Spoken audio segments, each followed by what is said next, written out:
Bruno Jean-Richard Itoa, ministre des Hydrocarbures, a représenté son pays, la République du Congo, au forum Invest in Africa Energy, tenu à Paris en France. Organisé par la Chambre africaine de l'énergie, cet événement qui a réuni investisseurs européens et décideurs africains a porté sur le financement des projets énergétiques africains, le développement du GNL et le rôle que les énergies renouvelables et l'hydrogène vert continueront à jouer dans l'industrialisation et l'électrification de l'Afrique. Le Congo, très déterminé à mettre fin à la pauvreté énergétique, au cours de cette grand-messe, Bruno Jean-Richard Itoa a dégagé les opportunités nationales du secteur pétrolier et gazier, très favorables aux multinationales pétrolières.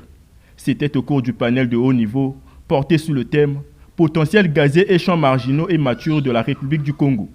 Avec Eni, nous avons désormais un grand projet de 5 millions de dollars, au minimum, ça pourrait être 7 millions de dollars, pour produire davantage de gaz associé et de gaz naturel. Eh bien, nous pourrions avoir la première exportation de gaz liquéfié dans une première phase de 600 000 tonnes par an, qui devrait passer à 3 millions de tonnes par an en 2025. C'est pour nous le new challenge. Et donc l'ambition, c'est que dans le mix énergétique, le gaz prenne de plus en plus de place aux côtés de l'hydroélectricité. Nous avons là deux excellentes sources de production d'électricité qui, on l'espère, nous permettront d'arriver à 100% d'accès à l'électricité. La République du Congo, riche de par son sous-sol, entend faire du gaz le nouveau challenge en hydrocarbures et devenir un exportateur de gaz naturel liquéfié important. Une priorité qui viendra également s'ajouter au pétrole liquide pour constituer son avenir énergétique et surtout contribuer à la diversification de son économie. Aujourd'hui, le Congo a décidé de devenir non seulement un pays pétrolier, mais un pays gazier. L'immense potentiel d'hydrocarbures chez nous se déclinait jusqu'à présent essentiellement en hydrocarbures liquides. Nous avons décidé de devenir un pays gazier. Et la première chose que nous avons faite, c'est d'utiliser le gaz associé torché. Et pour ça, en 2007, je ne sais pas combien de personnes parlaient de ces choses-là en 2007. Notre pays, j'en suis fier, par le biais de son chef d'État, M. Denis Sassou Nguesso, a pris un décret interdisant le torchage. Nous n'avons pas attendu les COP pour faire ça. En marge des activités proprement dites de ce grand forum, le ministre des Hydrocarbures Bruno Jean-Richard Itoa a largement échangé avec la presse française sur la prépondérante question énergétique, également l'industrie pétrolière africaine et européenne, sans omettre surtout la politique nationale sur la production du gaz naturel liquéfié GNL à travers le bateau de la société Eni. La question de l'énergie est probablement une des questions clés du développement. On ne peut pas imaginer développer un pays sans énergie.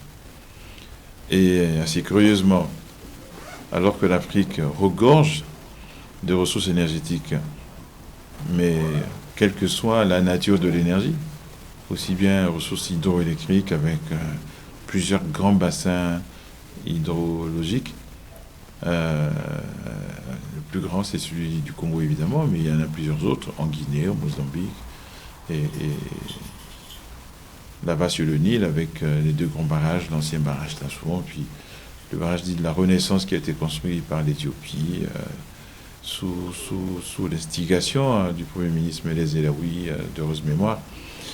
Et donc sur le plan hydroélectrique, nous avons plus qu'il n'en faut pour l'Afrique et nous en avons suffisamment même pour alimenter en électricité d'autres continents, l'Europe par exemple. Au niveau solaire, c'est la même chose, au niveau éolien, c'est la même chose. Et comme si ça ne suffisait pas, nous avons aussi des ressources en hydrocarbures liquides, c'est une source d'énergie bien sûr, et maintenant de plus en plus hydrocarbures gazeux. Cette énergie est indispensable pour améliorer les conditions de vie de nos populations, pour les amener à la modernité, à un mieux-être. Et curieusement, nous en manquons. La carte du monde avec comme indicateur l'accès à l'électricité montre toujours une Afrique qui est très sombre. Oui, nous avons besoin d'investir en urgence dans l'énergie, non seulement pour mettre un terme à la pauvreté énergétique dont souffre encore l'Afrique, les fameux 600 millions d'Africains qui n'ont pas accès à l'électricité, les fameux 900 millions qui n'ont pas accès à du gaz propre, pour la cuisson notamment, mais nous en avons besoin pour nous développer, pour que nous soyons capables d'industrialiser l'Afrique, capables de valoriser toutes nos ressources naturelles, elles sont nombreuses, en les transformant sur place, en leur donnant de la valeur ajoutée, en créant de la richesse additionnelle, en créant des emplois, en créant des entrepreneurs africains, en créant des grands capitaines d'industrie africains, et permettre à l'Afrique de jouir totalement de tout le potentiel dont elle dispose. Et l'énergie est clairement sur le chemin critique pour arriver à cet objectif. Et donc des conférences ou des forats comme celui qu'il y a eu ici, nous devrions en avoir autant qu'il faudra, tant que nous n'avons pas réussi à créer les conditions d'un développement énergétique adéquat. Le bateau a été acheté par Eni. Il est en cours de transformation, de configuration pour pouvoir faire cette liquéfaction. Mais surtout pour s'adapter à cette fonction, non pas de voguer, mais plutôt de rester en place. Rester en place et sans en mer. On commande un autre bateau plus grand, 4 fois plus grand à peu près, qui est en construction en Chine. Un deuxième qui va servir de stocker.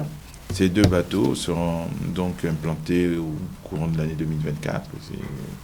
Si les plannings sont respectés, pour un début de deuxième phase en 2025 et une production de 3 millions de tonnes par an de gaz naturel liquéfié. Bien avant de quitter l'Hexagone pour Vienne en Autriche, Bruno Jean-Richard Itoie a signé un protocole d'accord avec la société Technip Energies France, nantie d'une expérience avérée dans la réalisation des projets dans le domaine de l'énergie on-off et onshore à travers le monde.